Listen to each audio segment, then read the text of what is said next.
यहां सद्गुरु भृगु संहिता के विज्ञान को समझा रहे हैं, जिसका उपयोग लोगों के भविष्य के बारे में भविष्यवाणी करने के लिए होता है। सद्गुरु कहते हैं, भृगु शिव के पहले 7 शिष्यों सप्त ऋषियों में से एक थे। शिव के प्रति अपनी भक्ति एवं श्रद्धा प्रकट करने के लिए शिव के चारों ओर 3 प्रदक्षिणा करना उन सभी का दैनिक नियम था।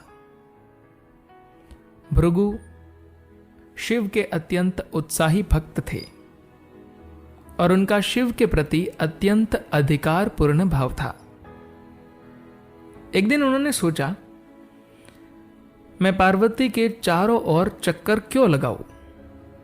उनकी पत्नी से मुझे क्या लेना देना? मुझे तो सिर्फ शिव की ही प्रदक्षिणा करनी है। तो उन्होंने पार्वती से दूर हटने के लिए कहा। पार्वती बहुत नाराज हुई और उन्होंने इनकार कर दिया। तो भृगु ने एक छोटे पक्षी का रूप ले लिया और पार्वती को बाहर रखते हुए सिर्फ शिव की प्रदक्षिणा की। शिव इस मजेदार परिस्थिति को देख रहे थे, पर पार्वती को यह देखकर कि भृगु सिर्फ शिव की प्रदक्षिणा कर रहे थे, बहुत गुस्सा आया। यह देखने के लिए कि भृगु आगे क्या करते हैं, शिव ने पार्वती को अपनी गोद में बिठा लिया, जिससे उनके बीच कोई अंतर ही नहीं रह गया। तब भृगु ने एक भंवरे का रूप ले लिया और शिव के सिर के चारों ओर प्रदक्षिणा करते हुए फिर पार्वती को बाहर छोड़ दिया। पार्वती का गुस्सा अब बहुत बढ़ गया। यह क्या बकवास है? शिव इस नाटक का आनंद ले रहे थे। फिर उन्होंने पार्वती को अपने अंदर ही ले लिया, अपना ही एक हिस्सा बना लिया और वे दोनों एक हो गए। शिव ने अपना आधा भाग छोड़ दिया और पार्वती को मिलाकर वे अर्धनारीश्वर बन गए। तो भृगु ने भंवरे के रूप में रहकर एक छेद कर डाला और फिर से केवल शिव की ही प्रदक्षिणा की। अब तो पार्वती भयंकर क्रोधित हो गई और उन्होंने भृगु को श्राप दे दिया, तुम्हारे शरीर का नाश हो जाए। शिव की प्रदक्षिणा करना तो दूर, तुम एक कदम भी चल नहीं सकोगे। तुम्हें ऐसा ही होना चाहिए। भृगु की सारी मांसपेशियां नष्ट हो गई और उनका शरीर सिर्फ त्वचा और हड्डियों का ढांचा रह गया। वे खड़े भी नहीं हो सकते थे। तब हस्तक्षेप करते हुए शिव ने पार्वती से कहा, यह आपने क्या कर दिया? वे एक भक्त है और भक्त पागल होते हैं। वे यह सब आपका अपमान करने के लिए नहीं कर रहे थे। आपने अगर उन्हें सिर्फ यह कहा होता कि मैं भी शिव हूं, तो वे आपकी भी प्रदक्षिणा करते। आपको यह सब करने की क्या जरूरत थी? लेकिन अब बहुत देर हो चुकी थी और वे कुछ नहीं कर सकते थे। तो शिव ने भृगु को एक तीसरा पैर दिया, जिससे वे खड़े हो सके। आप कुछ खास शिव मंदिरों के बाहर देख सकते हैं, वहां एक 3 पैर वाले पुरुष तिपाही की छवि होगी। यह तीसरा पैर सिर्फ खड़े होने के लिए ही नहीं था। यह एक ऐसा पैर हो गया जिससे वे तीनों लोगों की समझ प्राप्त कर सके। यह एक प्रतीकात्मक पैर है। इस तीनों लोगों की समझ के साथ उन्होंने जो रचना की, उसे भृगु संहिता कहते हैं। ये एक नक्शे, एक मानचित्र की तरह है। ये बताने के लिए कि सौर व्यवस्था का अंत होने तक मनुष्य कैसे होंगे। वे हर व्यक्तिगत मनुष्य के बारे में बात नहीं कर रहे थे, वे मानवता के बारे में कह रहे थे। इसका क्रमिक विकास कैसे होगा, ये क्या करेगी, किस प्रकार के मनुष्य आएंगे और अलग अलग प्रकार के समुच्चय मेल और जोड़ तथा क्रम परिवर्तन पर निर्भर करते हुए उनके सामने कैसी परिस्थितियां आएंगी। एक उपमा के तौर पर मान लीजिए आप हवा के बहाव प्रवाह का एक चित्र बनाते हैं,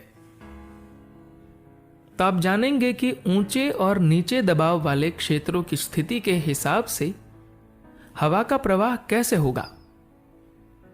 उसी तरह से भृगु ने मानवीय चेतना का एक नक्शा मानचित्र बनाया कि कोई मनुष्य किस प्रकार के गर्भ में जाएगा, क्या होगा, आदि आदि। उन्होंने इसे बहुत विस्तार से बनाया और कुछ लोगों को इन नक्शों को पढ़ और समझ सकने के लिए प्रशिक्षित भी किया। एक विस्तृत नक्शे को पढ़ने समझने के लिए प्रशिक्षण की आवश्यकता होती है। अगर आपने वैमानिक यानी कि हवाई जहाज से जुड़े नक्शे देखे हो, वे बहुत जटिल होते हैं। धरती गोल है, लगातार तेजी से घूम रही है, समय क्षेत्र बदल रहे हैं। इन सब बातों का इन नक्शों में ध्यान रखा जाता है। जो इन्हें पढ़ना समझना जानता है वह 2 मिनट में आपको सब कुछ बता सकता है, जो भी आप जानना चाहे। अगर आप इस बारे में प्रशिक्षित नहीं हैं, तो आप इन पर कई दिन बिताकर भी कुछ नहीं जान पाएंगे। इसी तरह से भृगु ने कुछ ऐसे लोगों को प्रशिक्षित किया जिनमें सहज ज्ञान, अंतर्ज्ञान का ऐसा आयाम था कि वे इन नक्शों को पढ़ सके, क्योंकि यह कोई तर्क प्रधान मामला नहीं था। जब आप इन लोगों यानी भृगु संहिता जानने वालों को उनके सामने बैठते हैं, तो वे आपके भूत और भविष्य को नहीं देखते। वे सिर्फ एक मानचित्र पढ़ रहे होते हैं, एक सहज ज्ञान का नक्शा, और वे पता लगाने की कोशिश करते हैं कि परिस्थितियां किस प्रकार से बनेगी। जरूरी नहीं कि यह जानकारी हर समय सही हो, क्योंकि यह पढ़ने वाले व्यक्ति की सक्षमता, विशेषज्ञता पर निर्भर करता है। हर कोई एक ही तरह से पता नहीं लगा सकता, लेकिन मूल विश्लेषण सही होगा। उदाहरण के लिए हवा के दबाव, आर्द्रता और अन्य तत्वों को देखकर मौसम विज्ञानी यह भविष्यवाणी कर सकते हैं कि वर्षा होगी, लेकिन यह हमेशा 100% सही नहीं होती। यह थोड़ा इधर उधर हो सकता है कि वर्षा यहां होने के बजाय वहां हो, क्योंकि प्रकृति में चीजें इधर उधर होती है। लेकिन जब वातावरण में कुछ गतिविधियां बदलेंगी तो वर्षा तो होगी ही। यह बस वैसा ही है। ये लोग भृगु संहिता जानने वाले अपना काम तब तक नहीं कर सकते जब तक कि वे एक खास अवस्था में न हो। सामान्य रूप से यह काम कुछ विशेष मंदिरों के आसपास ही होना चाहिए, लेकिन आजकल वे आर्थिक व्यापारिक दृष्टि से अलग अलग स्थानों पर होते हैं, तो यह उतना प्रभावात्मक नहीं रह गया है। लेकिन आज भी ऐसे लोग हैं जो एकदम सही सटीक बताते हैं। क्या इसका अर्थ यह है कि भाग्य पहले से ही तय होता है? नहीं, भाग्य कोई ऐसी चीज नहीं है जो किसी ने किसी के लिए तय की हो। यह आपके ही कर्म है। अगर आपका सॉफ्टवेयर एक खास प्रकार का है, तो यह स्वाभाविक रूप से एक विशेष ढंग से ही काम करेगा। मान लीजिए कि कोई भविष्यवाणी करता है कि आप इतने वर्ष जिएंगे। अब आप अगले ही क्षण पहाड़ पर से छलांग लगा सकते हैं, आपका भौतिक शरीर और मानसिक ढांचा ऐसी चीजें हैं जो आपने स्वयं बनाई है। तो आप ये दो चीजें नष्ट कर सकते हैं, लेकिन जीवन के अन्य भागों को आप छू नहीं सकते। वे वैसे ही होंगे जैसा आपका सॉफ्टवेयर है। तो ये लोग जो पढ़ते हैं, बताते हैं, वो आपका सॉफ्टवेयर होता है। मान लीजिए आपके कंप्यूटर में एक खास तरह का सॉफ्टवेयर है।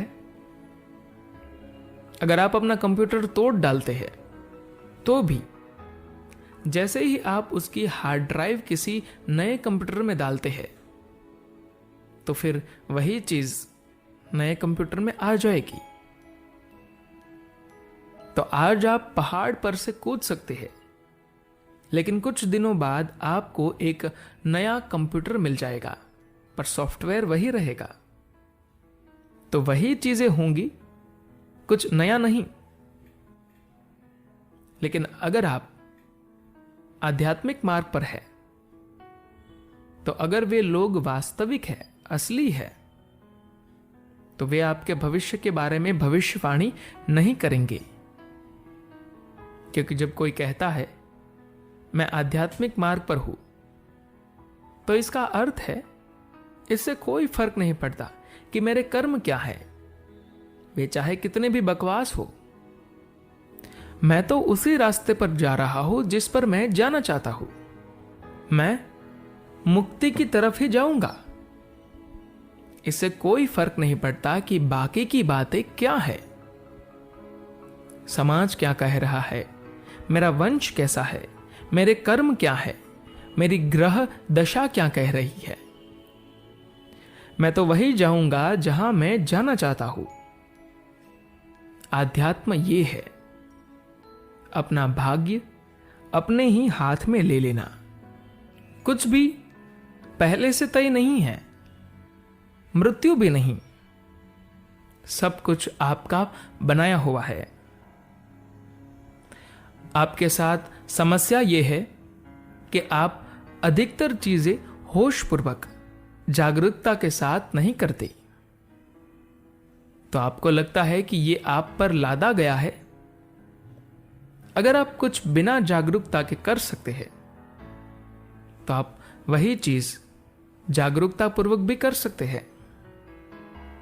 सभी आध्यात्मिक प्रक्रियाओं की पूरी कोशिश यही है कि गलतियां करते हुए जीवन को चेतन होकर बनाने के बजाय आप इसे चेतन होकर बनाए।